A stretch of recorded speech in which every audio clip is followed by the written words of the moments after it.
What is going on everybody, Tech Enthusiast here, and in this video I have a new product from Jsaux. This is the new Clear Edition backplate for the Steam Deck.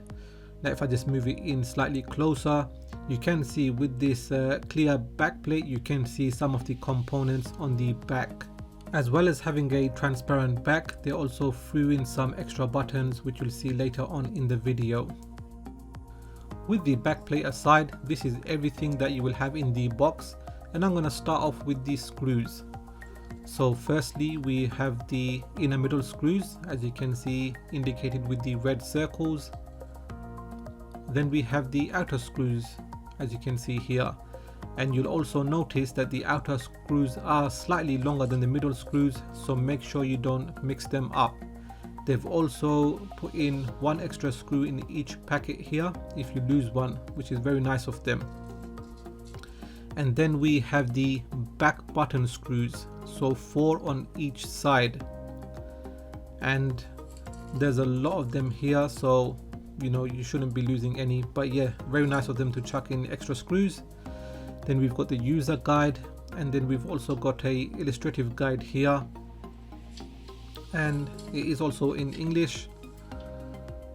So as you can see here, well actually let's go to the bottom and you can see these buttons. So basically the yellow ones are your standard ones, blue are lower keys, and the red ones are slightly higher keys, and again you'll see that later on in the video. And it does also show you how to take off the back plate, so if you have not taken it off before, it might be worth a read. Okay, so next we've got a Phillips screwdriver chucked in. It's quite cheap, but it will do the job. And then they've also included a pry tool. I wasn't expecting that. Again, very nice touch, and it is slightly strong, but you might want to use your own pry tool, that's up to you. And then we have the buttons, and I wasn't expecting this. I thought it was just the clear backplate. So as mentioned earlier, the middle ones are the stock buttons. So let me just put that down for a bit and I'll take out the buttons so you can see exactly how they are. So again, starting off with the stock ones, and this is your default buttons. And as you can see, they are attached to one piece, unlike the other buttons, they're on, well, they're singular buttons. Let's get the blue ones out.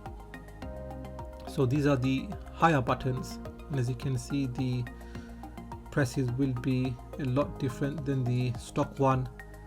And then we've got the red one, which is lower than the blue one. Again, a massive difference from the stock one, and here they are compared next to each other. And as you can see, the blue one has a lot more travel than the red one. So now we have the backplate, and as you can see, it is not a 100% clear backplate. It is more of a frosted backplate, or a smoked backplate as some people call it. And you'll notice here, this has got the aluminium sheet here, and it's got a sticker over it which you'll have to remove. And then where we insert the buttons, we've got brass inserts, so screwing the buttons in will be really easy. And I just want to quickly point out that the corner here is actually quite sharp, so be wary of that when you're holding it and when you're installing the backplate. As for the back, it is quite smooth. It's not the same as Valve's backplate, but obviously that will be different and that shouldn't matter. But yeah, this clear frosted backplate does look very good. So I haven't installed the lower or the higher back buttons, as I will be using the standard buttons, but I just want to show you how it looks like. So here you should be able to see the difference of the travel, but whichever of these custom buttons you use, whether it's the higher or the lower back buttons, you shouldn't miss any key presses. But saying that, it may take a bit of time getting used to it, especially if you've put in a lot of time with the standard buttons. So before swapping out the backplate, I just want to quickly see if there's any difference in the temps.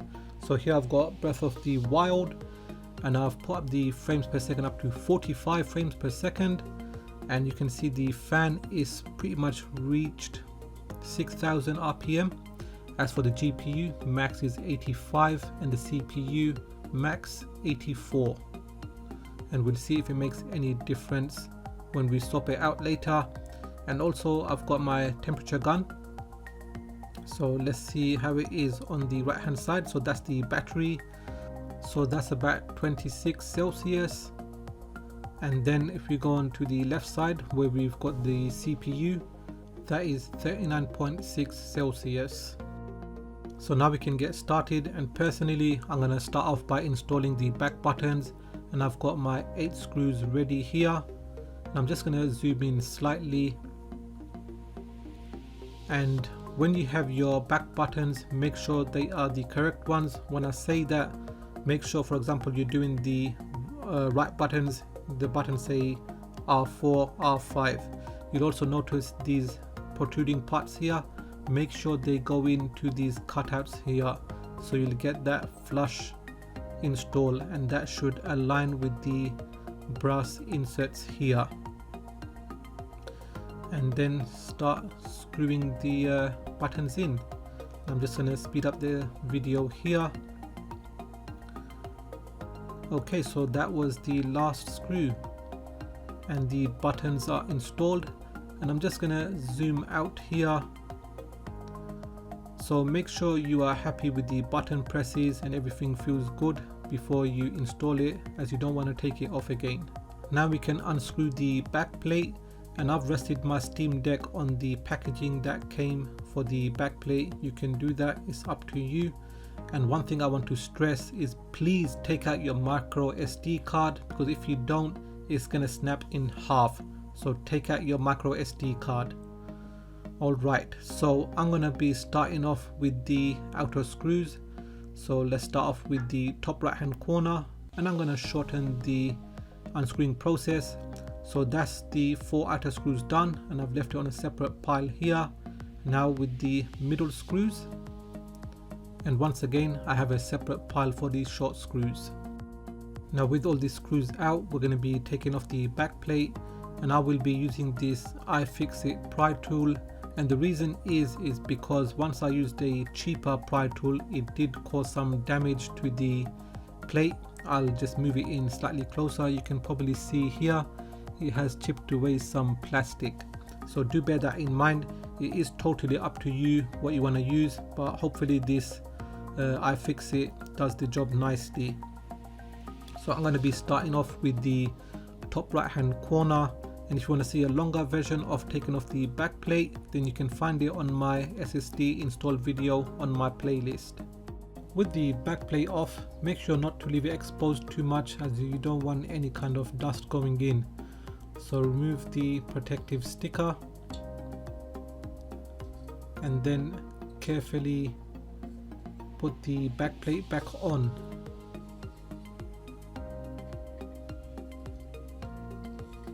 So I'm going to start off by pressing on the top, and you should hear snaps as you go along.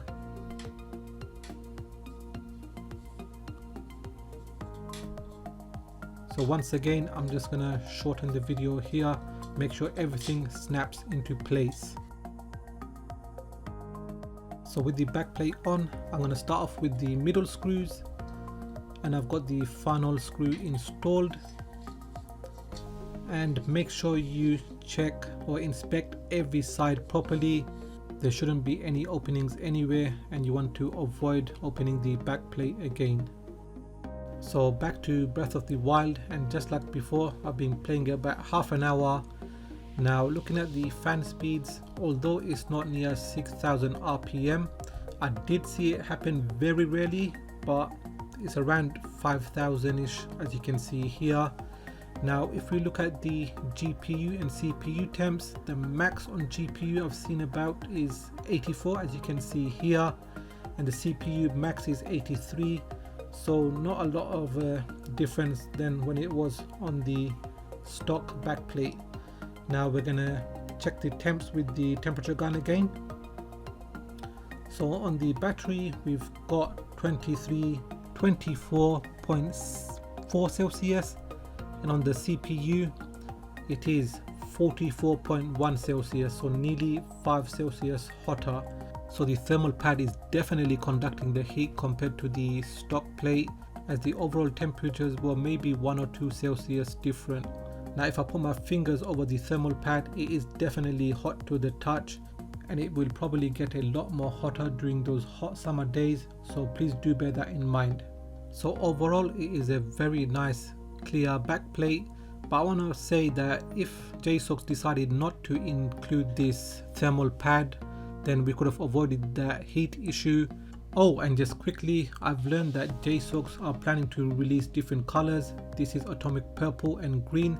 I'm not sure when it's going to be released. You may want to follow them on Twitter for updates. So that concludes this video, and for $30 you get a very nice clear frosted backplate, extra screws and custom buttons. So will you be buying one? Do let me know in the comment section. Now if you have found this video useful, give it a thumbs up. If you are new here, then please do consider subscribing, as I have more videos coming up, so make sure you hit that bell icon so you get notified as soon as I release my videos. Please do follow me on Twitter and Instagram, and like always, thanks for watching, and I will catch up with you in the next video.